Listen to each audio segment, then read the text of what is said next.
So going back to your time in Germany, could you tell us a little bit about Operation Desert Storm and Desert Shield and what kind of your work there? Sure. When we first got there, it was you reservists. Mm. You know, they looked down on us because we were reserve. Because they sent reserve MPs, reserve doctors, reserve dentists there to this place in, it's called Pirmasens is where we were. We lived in a caserne, which was the old German barracks from World War II, although they were much nicer than the barracks we have from World War II up at Camp Perry. So that's what we did. We became military police, which was good because quite a few of the MPs, myself included, had police training. The funny thing is, though, we were in one-man cars. We had these Motorola radios. We were in Volkswagen Golfs, Rabbits. You drove out of the caserne and down the hill, and as soon as you got to the bottom of the hill, you were out of radio contact. So we asked them, what do we do? And they said, oh, you know, because we had to patrol for 4 hours a day. And they said, just drive around, you know, just be seen. So I asked them, I said, what do we do if we come on an accident or something, you know? Yeah. They said, well, find a phone and call us. Okay, whatever. We had no maps. When we first got there, we went with the regular MPs, and they showed us around a few places, and they showed us where some of the dependents lived, what they call out in the economy, in Germany itself. There was two big high-rise places there just outside the caserne where a lot of the dependents lived. But they were also out on the economy. So that's what we do, drive around for 4 hours. And it's odd, when I did that, I found many more people living out there than they ever showed us. We had no maps. You had to drive and come back and be able to figure out where you were. Pirmasens is about 23 kilometers from France. So I'm out driving one day, and I drive into this village, and all the license plates are different. And I thought, oh, I better turn around and go back to Germany.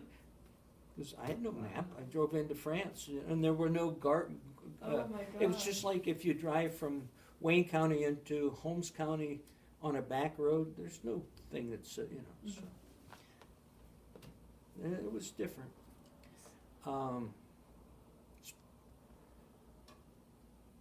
Spent Christmas there. I guess I did miss a Christmas at home.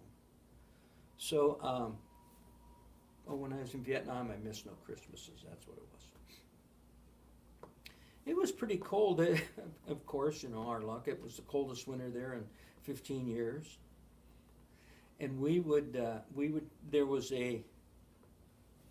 the military is really odd. They gave you a .45 pistol, one magazine with 5 rounds in it, and you weren't allowed to put the magazine in your pistol. And if you did, you had to go back and have somebody supervise you taking it out. Well, they didn't. When the regular MPs were there, they would always have these negligent discharges. People would shoot the roofs of their houses. They'd shoot the floors of their cars. So, you know, and they figured we were worse than them, but of course it was just the other way around. But we had a guard duty there at the entrance to where the dependents lived. And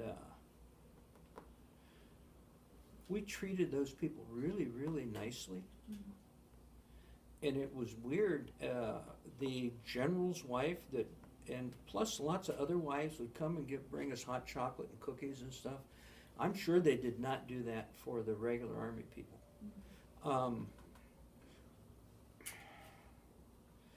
The dentists and doctors there treated people like real human beings. Where military dentists and doctors, you're just a number. It's kind of like government health care. where, you know, they could care less about you. You were just, you know, where a real doctor or dentist here, if they don't treat you well, you don't go back and they lose their business. So they were, the people there were extremely happy with the dentists and doctors. So this was during the 80s, correct? Or when? No, 90? 90? 91, right then, yeah. So, and then of course, you know, we got called to different, they had some little bit of problems with some race relations and stuff. Not too bad.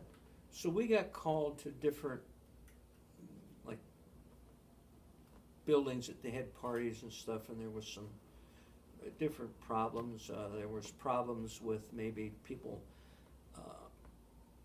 having problems at the PX and stuff, but we treated the soldiers like human beings, not like soldiers.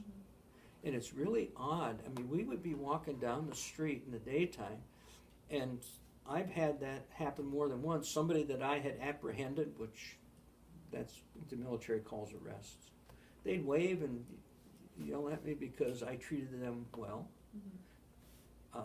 So they were really, really pleased with us. I remember one night I went into the provost marshal's office, and there was a desk sergeant there. And when I walked in, there was this soldier there that had missed. His duty was up on the mountain, and the buses had stopped running. And he had to be back by a certain time, and he couldn't get there. So he was upset, needless to say, and he was yelling at the desk sergeant, and the desk sergeant wasn't going to take it, so he told him to put him back in a cell. So anyhow, I witnessed that. I went up to the desk sergeant, and I said, "Sergeant, can I go talk to that soldier?" He said, "Okay." So I went back and I talked to him. And I said, "You have to calm down." I said, "Here's what I'd like you to do." I said, "Why don't you come back with me? We'll go up, and I'd like you to apologize to that desk sergeant." And he said, "Oh, okay." So I got him out of the cell, and we went up there. We're standing there, and the desk sergeant said, "Well?" And I looked at the guy, and I said, "Well?" So he apologized to the desk sergeant. And the desk sergeant said, "Oh, okay. Well, that's okay then." He said, "I have a patrol going up there in a few minutes." He said, "Why don't you ride with them and go back up to your duty station?" So that's why they appreciated us. We treated them like human beings. I could have left him sit in that cell, but I took a little bit of extra effort to try to smooth things out for him, and it worked. So when it came time for us to leave, we had a big meeting, and our whole it was a company that was sent over. We were in this big auditorium, and the USER, which is European Command or something, a 2-star general who was in charge of that. He was there at the meeting, and he said, "I want to thank you, reserve soldiers, for doing what you did." And he said, "In fact," he said, "anytime you come back to Germany, let people know you're from the 447th MP Company, and we will treat you right." So at the end it was, you know, in the beginning when we showed up, it was "you reservists." And at the end it was "send the regular army home, you guys stay." But of course, we had real lives, so we went back to real lives. So what was that like when you returned home again? Did you miss Germany? Were you happy to be home?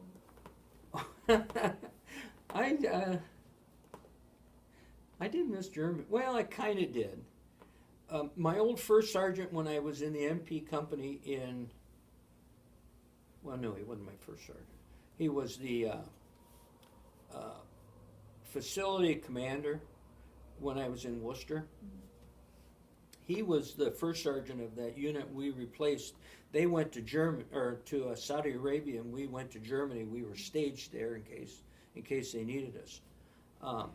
So his wife and 2 kids were there. So I went and visited them, and she let me borrow her van, and I would drive around in Germany when I was off duty and just go see things. So it was really kind of neat, but I miss my wife and 2 children. Mm-hmm. So how was that transition when you returned home? Were you still teaching martial arts? There's no transition. No. Not bad. I mean, they had a big celebration or a greeting. You know, my parents were there, and my wife and my 2 kids. I think that's all right. Mm-hmm. Yeah. So. What were some lessons that you take away from that experience, both in the Army and the Navy? Life lessons to impart? Oh, one more Okay. back. When we were in Germany, we were military police, so we had to get a German driver's license. We stayed in these concerns, and the room I stayed in was 3 men. Myself and 2 other guys. We were all old. Mm-hmm. Myself and the other guy was a former Marine. We were Vietnam veterans, and then the 3rd guy was our age, but not a veteran. 150 people in the company. Mm-hmm. We all had to take a driver's test. 3 people passed the test the first time. Wow. Myself and my 2 roommates. That's crazy. And everyone else had to do remedial training, and some of them had to take it 3 times. Wow. But so anyhow, so old people are, I don't know.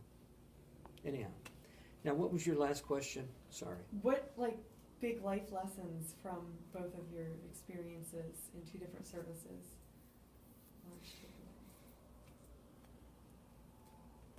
When I was in the Navy, even as an E4 when I first joined, they called me a lifer, mm-hmm. because I had this mentality of doing things and doing it right, mm-hmm. where the average person is lazy and they don't want to, they just want to do things half. So I would make them do the things the proper way. So they called me a lifer, you know. And then the same thing in the Army. I was 42 years old when I joined the Army. Mm-hmm. And most of those guys were in their early 20s. Mm-hmm. So I was almost double some of their ages. And I still had that, if we're going to do it, we're going to do it right mentality. And then I think I got some of that from the martial arts, but it also developed in the military. Awesome. Do you have a message that you'd like to leave for future generations who will view this interview? Advice? Kinda. Okay. I used to be, when I got out, I went back to college. Mm-hmm. I graduated from college in 1993 at the age of, whatever it was, 40 something. Mm-hmm. And I wanted to be a teacher in our local school system where my sons were still in it. But the openings were hard to find. But they had an opening for a study hall monitor, so I took that. Mm-hmm. And it was in the cafeteria, and there was a small dais there. Mm-hmm. Where my desk was, so I was only this high above everyone else, but I could look and see the whole room rather than looking level and not seeing people in the back. So one day they had brought in a movable chalkboard. So I saw that and I started writing things, and one day I wrote, "Don't be a welfare citizen." Mm-hmm. And it was so neat because the students, would come in and I'd see them round the corner and look to see what I wrote that day. And a lot of them would come up and discuss with me what I wrote. Yeah. And they said, "What does don't be a welfare citizen mean?" And I said, "Well, it means you have all the rights and privileges of being a citizen, but you don't volunteer for the military, you don't read to kids in school, you don't help at your church, you don't help in hospitals. You know, you get everything for free. And I said, to me, that's welfare. I think you have to pay for it. So, and another one was, I wrote, there is no black and white, everything is shades of gray. I got a lot of discussion over that. And it's odd, during one graduation, one girl come up to me and said, "You're the best teacher I ever had." And I said, "I was your study home monitor." And she said, "Well, yeah, but I learned so much from you." So, you can make a difference in life with an attitude. And I I retired from the Army National Guard in 2002, and I joined a unit called the 555th Honors Detachment out of Wayne County, and we do military funerals at the National Cemetery in Rittman, Ohio. Also, if you've watched any recent Cleveland Indians home games, we're usually the color guard. We do an awful lot of funerals besides the National Cemetery. I've done funerals for individual veterans. We do things up at the National Cemetery for their Christmas and programs, for their Memorial Day programs. Actually, we've done it in Kilbuck and Glenmont. So it's kind of like my way of continuing to serve. Was there anything else that you'd like to share?